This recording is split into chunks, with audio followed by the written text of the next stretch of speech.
Hello and welcome to the OnStage Colorado podcast. I'm Alex Miller and I am coming to you solo this week. My usual co-host, Toni Tresca, is out of town, but he'll be back next week. So for this episode, I will touch on some theater news, some fresh reviews that are up on our website, and a fun interview I did with playwright and actor Edith Weiss. Her comedy Fierce Satire and Mediocre Sex opens next week in a production from En Toto 2, which is a theater company that promotes work by female playwrights. So Edith is joined by En Toto 2 founder and artistic director Susan Lyle. So stick around for that one. It's a fun conversation. So the Colorado theater scene's been pretty busy so far in 2026. We reviewed 16 shows in January, and we're on track to cover another 20 or so in February. So up now on the site, we've got Toni's reviews of Burning Bluebeard from the Catamounts and Godspeed at the Denver Center. So for Burning Bluebeard, Toni wrote, "This Colorado premiere is both another strong Catamounts production and a reminder of what live performances can accomplish when audiences trust the artists enough to follow them into the flames." So he definitely had a lot of positive things to say about this production from the Cats. And that one is running through February 21st at the Boulder Dairy Center. So a lot of times Catamounts are out in interesting places. As an immersive theater company, you'll see them sometimes at farms or in old homesteads or museums or places like that. But for this one there, it's kind of a little more of a straightforward thing in a regular stage there at the Boulder Dairy Center. So check that one out if you get a chance. So Toni and I were both at the reading for Terrence Anthony's play Godspeed at last year's Colorado New Play Summit at the Denver Center. So the script was one of two that were picked for a full production by the DCPA Theater Company, and it's currently being staged in the round at the Kilstrom Theater. So I remember at the time, Toni and I were talking about this, thinking it was kind of a overlong piece, and we weren't quite sure that how much we loved it. So he was really curious to go and see it and see what changes had been made and what it looked like in a full production. So generally, a pretty positive review. The Kilstrom's a great space, but for this particular production, Toni did note that it actually did constrain some of the action of the play where the story calls for a more epic scale. But overall, he praised the production, writing, "In Godspeed, Anthony and the DCPA offer a Western that looks past myth-making to interrogate what freedom actually costs and who was left to pay it. It's an ambitious, compelling world premiere that proves not all journeys end in gunfire. Some end in the harder work of choosing who you'll protect when the dust finally settles." So Godspeed plays through February 22nd at the Denver Center there. And since Toni's not here, I'm going to brag on him a little bit. You should read some of his reviews of lately. He's really, really diving really deep into a lot of these plays to really think through what was achieved on stage, what worked, what didn't. And as a reviewer, he's just really, really matured into a really powerful voice, I think. So if you haven't read one of Toni's reviews lately, check them out. Our reviewer, Garth Gerstin, made his way up to Conifer to see the StageDoor production of Ken Ludwig's The Games Afoot. It was a little bit of a mixed review. Garth wrote, "Although the show didn't work for me, it's not for lack of trying. Jill Manser, the director, expertly staged and blocked the action for maximum effect. Most of the timing of exits and entrances necessary to the mystery and humor were well thought out. Manser gave her cast every opportunity to nail the comedy. Too often for me, though, the cast's timing was just a beat slow or off, which reduced the impact of Manser's direction." So The Games Afoot plays through March 1st up there in Conifer, and overall, he had a lot of other nice things to say about some of the other acting, some of the other performances. But, a lot of times a show's only as strong as its weakest link, and I thought that some of the performances weren't quite up to snuff on that one. He also got out to see the Odd Couple female version, which is up at Miners Alley, which he praised for being a well-done production and not, as some might suspect, a simple retread by Neil Simon of his original. Garth wrote, "Under Warren Sherrill's assured direction and anchored by Cheryl McCallum's magnetic performance, Miners Alley's production honors Simon's original while proving the female version has its own important story to tell and, oh yes, giving the audience a very entertaining time." The Odd Couple female version is up at Miners Alley through March 8th. Upcoming reviews on the site include the Broadway touring production of Waiting for Elephants at the Denver Center, which Toni will be at this week.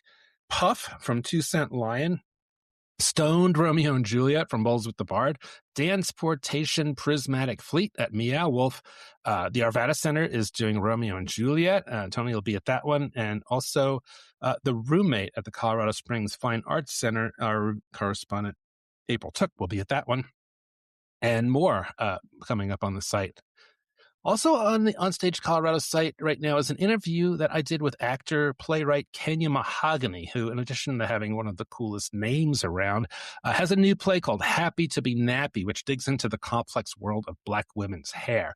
So this has been a passion project for Kenya for the past 7 or so years, and she's thrilled to be getting the show off the ground with Control Group Productions. So the show will be up at Manos Sagrados, February 14th through March 1st. So what, you may ask, if you haven't heard of it, what is Manos Sagrados? It's a relatively new privately owned art space located in the Aurora Cultural Arts District, which looks like they've got all kinds of stuff going on there, from yoga to performances. They've got places that you can rent out space, but apparently they also have a small theater there. So that's cool that there's another place there in Aurora to join some of the other facilities up there for people to perform in.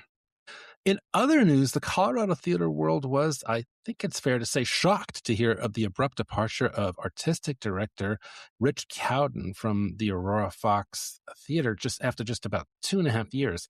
So John Moore was Johnny on the spot in the Denver Gazette. He had the story. It says that Cowden confirmed that he resigned February 2nd when it was, quote, clear it was in the best interest of the theater, unquote. He also said it had nothing to do with any kind of sexual, political, or predatory issues. So whatever the reason, it's a real shame, since Rich came in after a period of uncertainty following the departure of the previous artistic director and really strengthened the program there at the Fox, and also helped oversee some of the improvements. Like they replaced all the chairs. They redid that amazing neon sign up there on Colfax. And so, yeah, sorry to see him go. I hope Rich stays in Colorado somewhere. He's a great director and really had a great vision for the theater there. So keep an eye on John Moore's Facebook page, as I'm sure he'll update the story as soon as he hears more on the whys behind Cowden's departure. Another story that's been in the news is the production of Shrek the Musical at the Parker Pace Center. So, there was a whole lot of controversy over the use of pride flags in the show, which we've discussed on the pod. But aside from that, I was noticing that several performances, I think February 5th and 6th, were canceled due to sickness among the cast. So it appeared they were able to do their final matinee on February 8th. But wow, kind of a troubled show, although a pretty strong production from Toni's review of it. So, it'll be interesting to see if there's any continued fallout from that whole thing between Sasquatch, the production company, and Parker Pace, and all of that stuff going on with some of the folks in that kind of red county there in the Parker area. I'm not thrilled with anything having to do with LGBTQ. So, hopefully it doesn't have any longer lasting repercussions. So, all right. Well, let's get on to my interview with Edith Weiss and Susan Lyles to hear about fierce satire and mediocre sex. All right. Hey, we are here with Edith Weiss and Susan Lyles. Susan is the founder of the Antoto 2 Theater Company, and Edith is a playwright and has got a play coming up called Fierce Satire and Mediocre Sex. Thanks so much for being on the OnStage Colorado podcast. Great. Thanks for having us. Yes, you're welcome. And thank you.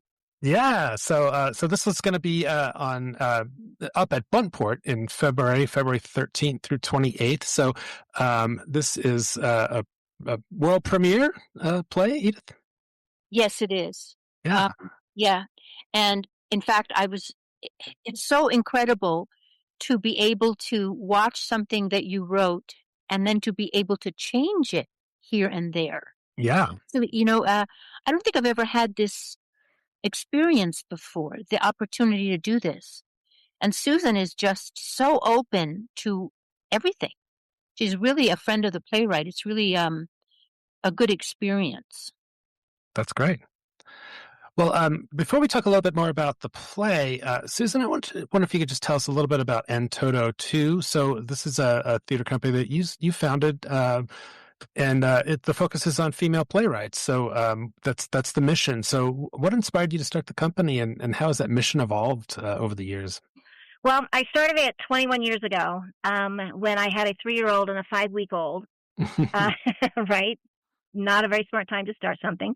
But I really wanted to be able to control my creativity, my calendar when I did it, so I could spend time with my kids and just kind of make it work around my new life at that point. And we started out working at the Denver Victorian Playhouse in 2005 with our first show, and then we moved to, where did we go? We went to Lita at the Montreal Lawrence, so we went there, and then they closed. And then we went to the Victorian, and then we went to, where were we after that? We were down at the Denver Arts and Venues, performing down there. So we moved around a lot, but that's basically the reasoning was, for control of my own destiny. And naturally, being a woman, the idea of working with women and promoting women just came along with that. And to date, I wish I could tell you how many we've done, but we've done one published play that was sent to us by the playwright, but we don't seek out published works. It's all new works, and we like to develop that and lead it eventually into a full production. Okay. Great. Well, I know, you've been at it for a while and usually do something around one a year or something like that, right? Well, it depends. Since COVID, we've only done one a year, but we've done readings along with that and the play crawl. Pre-COVID, we had 2 a year, plus play crawl, plus 5 staged readings with a workshop. So COVID kind of did us in. So we've been on recovery since then. And last year we did brand new musical, one-woman musical, and play crawl, and then 2 new plays by Colorado playwrights Ellen Graham and, I guess Donna Hoke is out of New York. So we did 2 readings there. Okay. How did you come across Edith's play? How did this collaboration come about? Well, Edith and I have worked together for years and years on the play crawl. She's always written for the play crawl. I think almost from the beginning, right, Edith? I think so, yeah. Yeah. So she's always written for us, and I've loved her work. She's very, very funny and very smart in her writing. We also did a staged reading of her adaptation of The Miser called The Tightwad, which was hilarious. And I wish somebody with a bigger budget and more room would pick that up and produce it, because it's very funny. Oh, you and me both. Oddly enough, it was done at a private boys' school in Chicago. Oh, was it? Yeah. Oh, how fun. One production. Yeah. Wow. All men. Oh, wow. Well, let's talk about Fierce Satire, Mediocre Sex. Of course, that's a really arresting title, a bold title. So it's fun just from the get-go. But what can audiences expect from this play? There was one line in the description that really kind of struck me, and that was landing in a life you didn't want, which is a pretty interesting thing to dive into. Can you tell us a little bit about the play?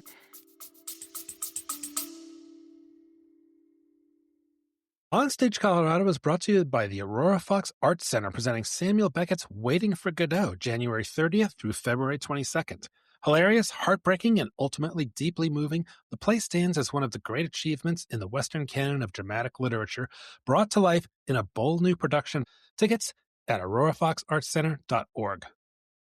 We're also supported by the Colorado Springs Fine Arts Center at Colorado College, presenting The Roommate by Jen Silverman, February 12th through March 1st. This funny and deeply moving play examines the complexities that arise between 2 very different women and how they navigate changing senses of identity, relevance, and the possibility of reinvention. Tickets at fac.coloradocollege.edu. OnStage Colorado receives support from the Boulder Ensemble Theater Company, whose production of John Patrick Shanley's Brooklyn Laundry runs January 30th through February 15th at the Savoy Denver and February 20th through March 15th at the Dairy Arts Center in Boulder. Tragic and funny by turns, this deeply romantic story will remind you what is important in life and the sorrow and joy of fully embracing adulthood. Tickets at betc.org.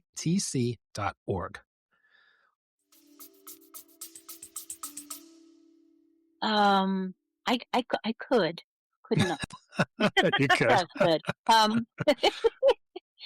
What I did was when making that description was looking at all the separate pieces that were in there and trying to find the best way to describe them, and landing in a life that you didn't want, I think happens to way more people than I ever thought before. Mm-hmm. You know, I think you're right. I think I'm lucky in that I landed in a life that I wanted. And I think that's because I don't mind poverty, and some people do. But there's a lot going for it, because like Susan, if it enables you to control your own destiny, to be able to just barely get by but make a living. Make a living. So anyway, landing in a life that you didn't want, that is one of the topics. Yes. What else do you want to know? So it's from the skimpy description on the website. It sounds like, it's human foibles is one of the touchstones of the play. So maybe start with who are the characters? Okay, there are Susan. How many? Maybe I should. Oh, I should start here. This is a collection of 8 short plays, all of whom have had. I think all of whom have had a production somewhere. Many across the country in juried competitions. They're always having these 10-minute play competitions and stuff. So that's how I knew that they were good, because they got into juried competitions in like New York, Chicago, Palm Springs, Kansas City. And writing about foibles, not only is foibles not a wonderful, funny word. In fact, I'm not using that word in the play. Maybe I should, but foibles. But my main thing was, it's not political. I think we're divisive enough. I wanted to find something that would show the commonality of our experience, whether you're a Democrat, an independent, a Republican, no matter what your religion, no matter what.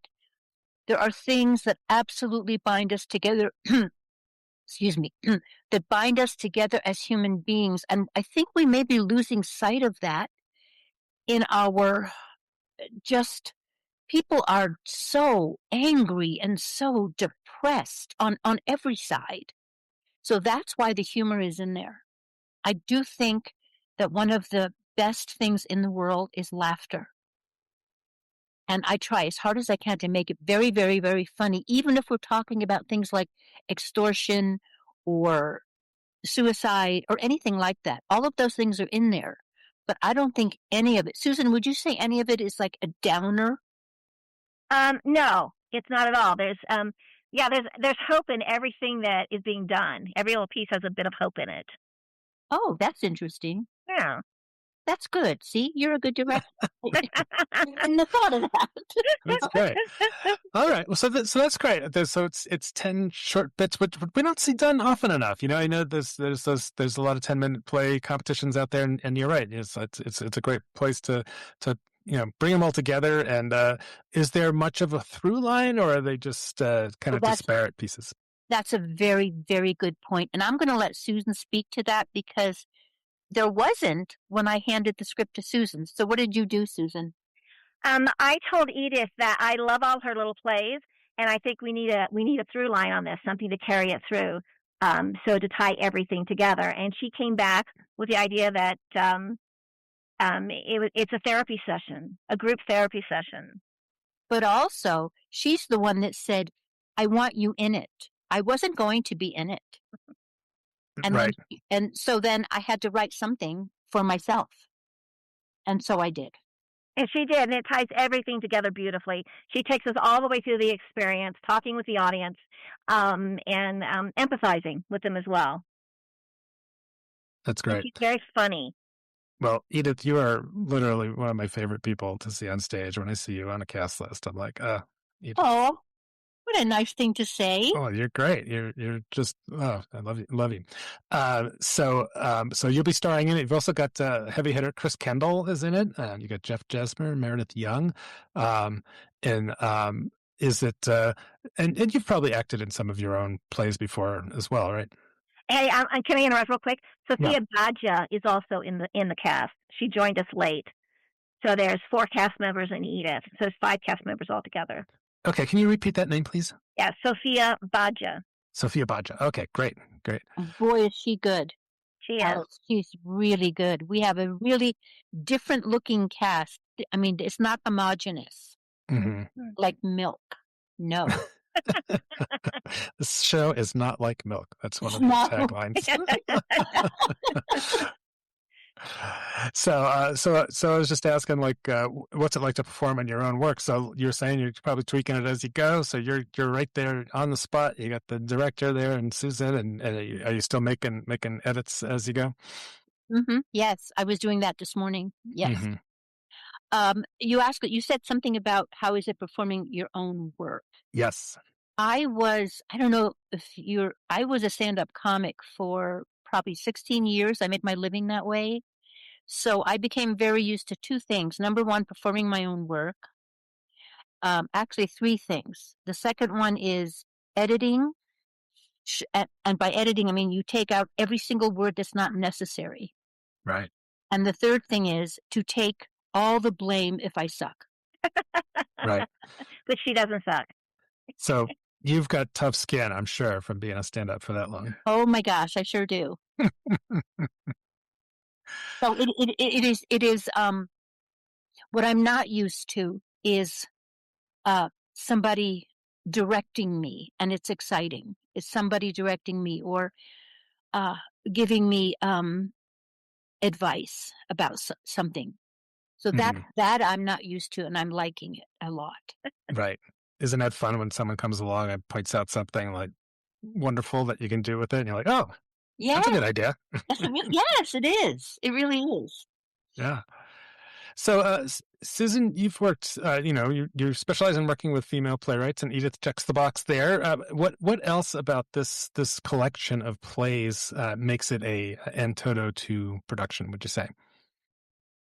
Gosh, our taste and our vision, as it were, is so broad because women are so complex in their thoughts and how they walk through life. Everything we do is completely different. There's no, there's nothing that says, oh, that's a Toto 2 production, except I think that there are women at the helm. Mm-hmm. And what would you say, like, I mean, if you think about like a male playwright, if you read a play without not knowing who the author was, you think you could pretty much tell whether it's a male or female writing it? No. And that's one of the things that really, I wish that all submissions were blind submissions, just so that you could hear the voice and not focus on the gender. There was a study done, or a playwright sent her a play out with her name on it, her full name on it, and got rejected. And then she sent her the same play to a different, at the same company, I believe, with her name in initials, so you couldn't tell her gender.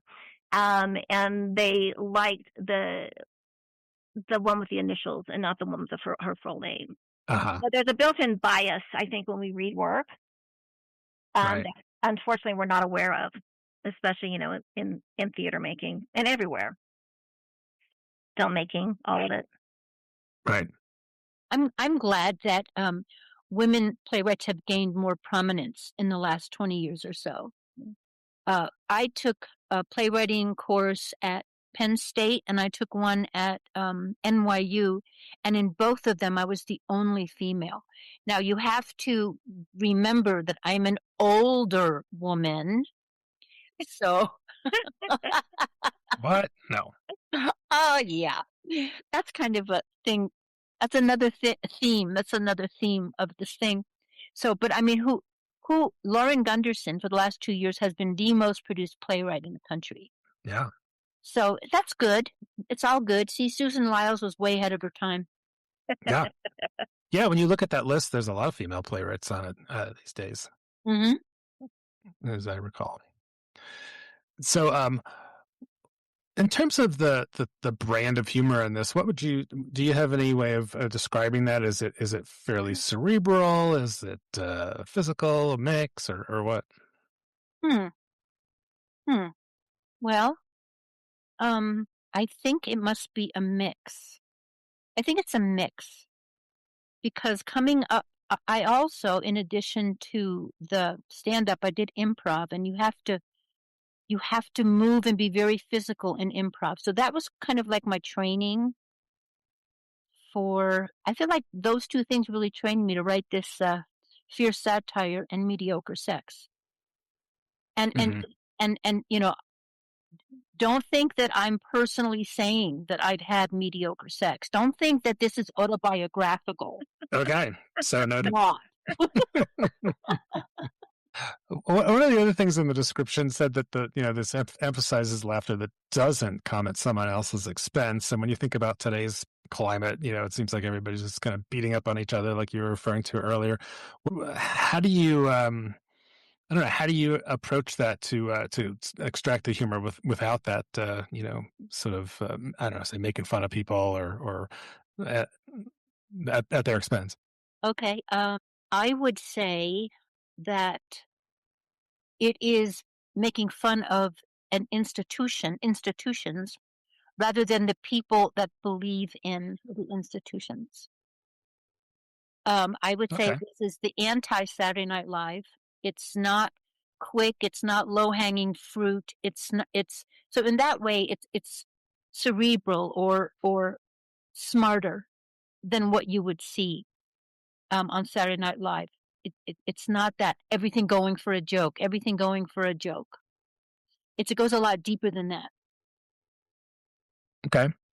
Susan, now that I'm assuming you guys are in rehearsals and starting to dig into this material, can you give us a little amuse-bouche of like what's like a scene that you've rehearsed so far that really kind of tickles you on the laughter scale?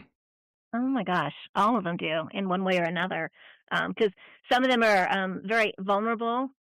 It's very vulnerable laughter because we can see ourselves in the people. I think we haven't quite we haven't finished blocking this one, but Shakespeare. It's Shakespeare's Jeopardy, correct, Edith? Yeah, Shakespeare in Jeopardy. Thank you. I always shorten it for the thing, which is hilarious because we bring in Ophelia and Tamara and Mistress Quickly into a Jeopardy game, and it's hilarious. It's hilarious. I think that's going to be my most favorite one of all of them.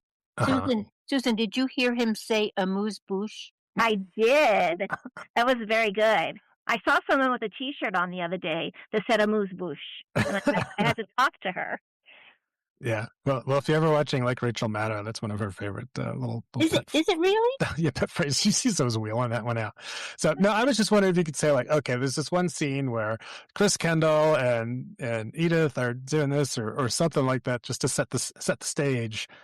Well, okay. Jeff Jesmer and Chris Kendall play God and St. Lawrence, who's the patron saint of comics, and they have a very nice back and forth, especially with a joke about nails and Jesus. It's very funny, and the way the two of them play off of each other. Because they're looking at the God of the Old Testament versus a much softer, wouldn't you say, Edith? Yes. Saint, one of the softer saints who was barbecued and made a joke about it. Yeah. In the year 258, the Romans barbecued him, and that's how he became a saint. You have to die a hideous death to become a saint. Yeah. I think it does help. There's another one in here about PBS. What's that one?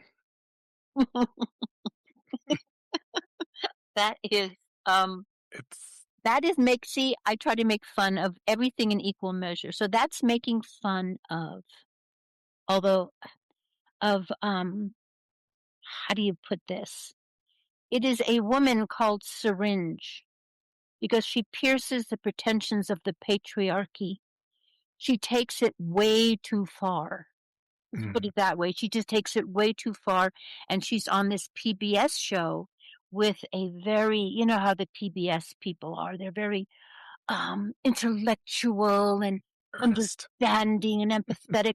And she tests him just by what she's saying. She's saying such outrageous things. And it's one of my favorites. It's really, really funny. All right. Great. Well, what else? There's some darker themes in there. So We're rehearsing in a mortuary. That's dark. okay. Does that help with the? Are you really? Yeah, we are. We've been given the space for free. They're using the mortuary. Lets community members use their space. So, so my friend said to me, who is a funeral director herself, she goes, "Life and death happen at the same time. So enjoy it." That's true. Is it an active working It is. It is. thing? Wow. Yeah. Okay.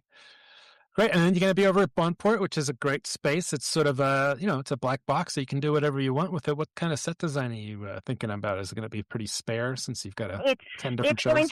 It's going to be set pieces, and we're going to do a lot of lighting, work with the lighting. We've got each vignette or a little play has its own world, and we're creating each of those worlds in a specific space within the stage. Uh-huh. And we'll be able to. We've got a great lighting designer, Miriam Suzanne, is on board to help us elevate that. Okay, great. Well, is there anything else, like one thing that you'd like people to know about this show to titillate them to come, inspire them? It's a wonderful way to spend Valentine's Day. Okay. They're thinking too much about mediocre sex on Valentine's Day. Sometimes that's all you get. Right? Right? Yes. Yes. All right. Well, so Edith Weiss, writing the playwright here for Fierce Satire and Mediocre Sex, is going to be at Buntport Theater in Denver. They're on LaPan Street, February 13th through 28th. Directed by Susan Lyles from En Toto 2.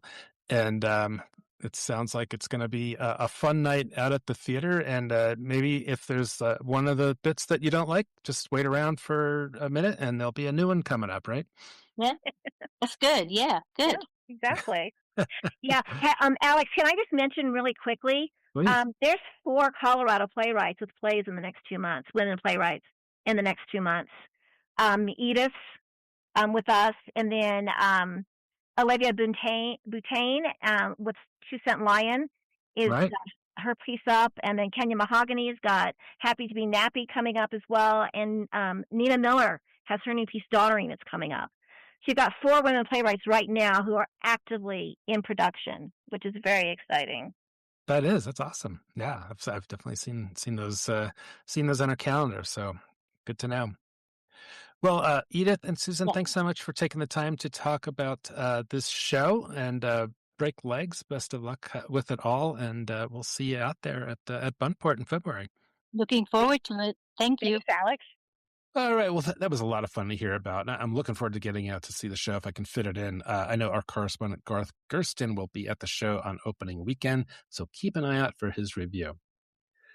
So before I go, I wanted to just touch on something it's not really about theater, but about the artists we grow to love, actors, musicians, writers. They can all have such a profound influence on us. And I've been thinking about the Grateful Dead a lot recently because Bob Weir, the rhythm guitarist, died a few weeks ago. And I was out on a walk this morning and I was like, I was a big Deadhead when I was like a teenager growing up on Long Island. I used to go see shows all the time. I think I saw like 30, 32, 33 Dead shows when it was all said and done. And this morning I was listening to the Dead on my walk and I found myself like kind of weeping a little bit. I was just like, wow, it was just like listening to that stuff that was just such a big part of my youth, and how much that band meant to me and the stories that Jerry Garcia told with his guitar and Bob's amazing take on the rhythm guitar and Phil Lesch's John Entwistle level bass playing. I mean, they really were a great band, and their music was so textured and layered and interesting, and and Jerry was such a tragic figure, and I just remember seeing him, like, when he came on stage, like, he was just, this middle-aged guy in a black T-shirt smoking a cigarette. He was not, like, any kind of flamboyant rock star by any means, but he just would send this thrill through the crowd, and, like, he was just this electric presence with what he did with the guitar. And even when, he was music was everything to him. And even the Dead could go off a really long tour and everybody would go back to their homes to relax. And Jerry would hit the road again with the Jerry Garcia Band. And I used to see, I saw him a number of times at the old Rainbow Music Hall, which was this venue on Hamden that was just like, it was just this box, but they used to have all these great shows come through there. And we'd get out there at like 2 p.m. and wait in line all day. So that, a lot of times I'd be in like the first or second row, like sitting there just looking up at Jerry Garcia, like, oh, my idol. Bob Weir would come through there with his band, Bobby and the Midnights, and some of the other ones. And I mean, it was so much fun. And wow, I was just listening to some of these songs that I had on repeat through my teens and 20s, like Jackstraw, this song that's really famous version of it was on the Europe 72 album with this vague tale of the West. And there's all these, a lot of Dead songs had like stories were about like card games and liquor and murder and trains and running away from things. It was really distinctly American, just American West. And I was thinking about like, Europe 72 is like, what did these audiences in Europe think of all that? Think of that music. Did they even understand what it was all about?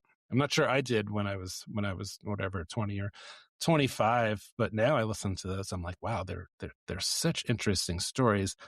And the punctuation that Jerry Garcia did with his guitar on those unbelievable leads.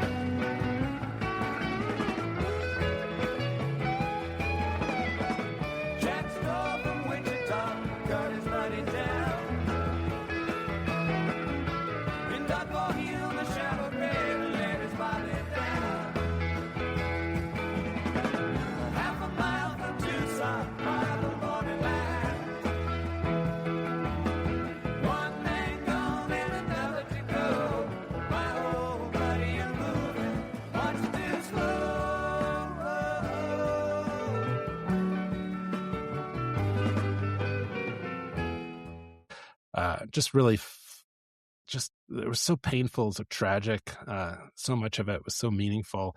Can't say enough about it. But I remember when I was growing up, my mom, I would always hear saying like, "Oh, so and so died," like a performer that she knew growing up, or a musician or somebody. And now that I'm 62, I'm kind of getting to be that age where like I'm starting to like, a lot of the people that I was into are dying. I have this Post-it note on a bulletin board above my desk with a Welsh word that I came across once. It's Hiraeth, Hiraeth, and it's kind of like nostalgia, but it's more like a longing for a particular time in life that you can't visit or think of. And I think of that word Hiraeth a lot sometimes when I think about like, the years that have gone by and the Dead shows, that era of my life, and all my friends were super into the Dead. And we used to go shows all the time when I was growing up on Long Island. And then when I moved to Colorado, we would always be going all 3 nights at Red Rocks. And no matter, it'd be pouring the whole time, it seemed like. But, it was so exciting to me at the time. And now that group of musicians is mostly gone, except for, I think the 2 original drummers are still alive. But that's life, I guess, and art. So anyway, not a theater thing, but it was just something on my mind. I don't have a newspaper column anymore to write about these things that cross my mind. So here it is at the end of this podcast. So in our next episode, we've got a very interesting interview from Carbondale's Thunder River Theater Company, which is staging a production of Patrick Meyer's play K2 about 2 climbers stuck on the world's highest mountain. So Thunder River artistic director Missy Moore, who also directs the show, talks about the production with the 2 actors, David Lettingham and Eli Pettit. Both actors are experienced climbers themselves, and Eli, he's actually a patroller at Sunlight Ski Area, and when we were talking to him, he was actually on the hill in his patroller outfit. He was saying they were moving snow around to try and cover up some of the bare spots because it's so lame out there. But so it's a really interesting conversation because it's not just about acting, if they're actually in climbing harnesses and hanging for the entire show. So it's a really interesting bit of theater and a rare intersection of theater and sport, which you just don't see that often. So that'll be on the show next week, and that show runs February 13th through March 1st, if you get a chance to get up to Carbondale. So, all right. Well, that's it for this week's edition of the OnStage Colorado podcast. I'll be back next week with Toni Tresca to talk about what he's been out there seeing. We'll have that interview with the Carbondale, the Thunder River folks. And I will see you at the theater. Thanks for listening.